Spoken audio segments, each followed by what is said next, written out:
Hey everyone, welcome back to Corporate Decoder. Today PTPT just filed an 8K and I am seeing a key move impacting their leadership's future ownership.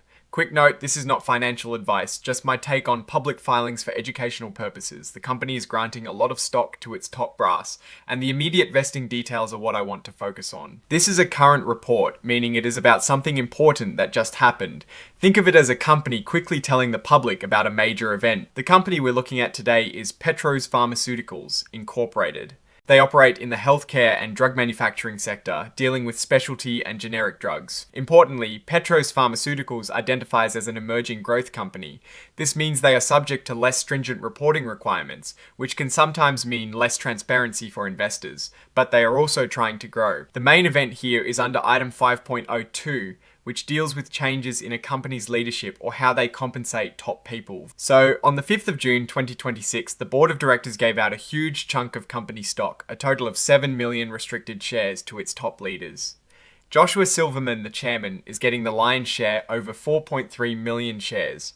Bruce Bernstein, a director, is set to receive almost 1.9 million shares. Fady Bokta, who is the president and chief commercial officer, and director Wayne Walker are each getting around 375,000 shares.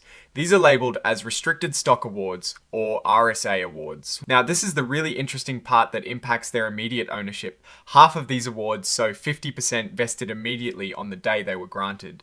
That means these executives and directors now own half of the stock they were awarded right away. The other half will become theirs 6 months later, as long as they are still working for the company at that time. This immediate vesting is a significant incentive and shows the company's current confidence in these leaders.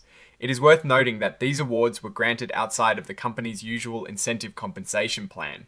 This could mean they were a special reward or designed for specific purposes. Given the company's recent history, including a delisting from Nasdaq in May 2025 and trading at just 1 cent per S-share, these equity grants to leadership are notable. The market cap is currently zero and the stock price has been extremely low. Giving 7 million shares to leadership, even with immediate vesting, is a substantial portion of the company. This could be an attempt to align leadership more closely with shareholders or to keep key talent. However, with the stock's current value, the immediate financial impact of owning these shares is quite small. This is a common strategy to retain executives in challenging situations. But the real value will depend heavily on the company's future performance and whether it can regain value. In my view, this move signals a strong belief by the board in the current leadership team's ability to turn things around, or at least manage effectively despite the company's extremely low market valuation. The immediate vesting is a key indicator of confidence. What I am looking for next is how this impacts operations and if there is a clear strategy to increase shareholder value. It is a bold move given the current share price, and it will be interesting to see if it pays off.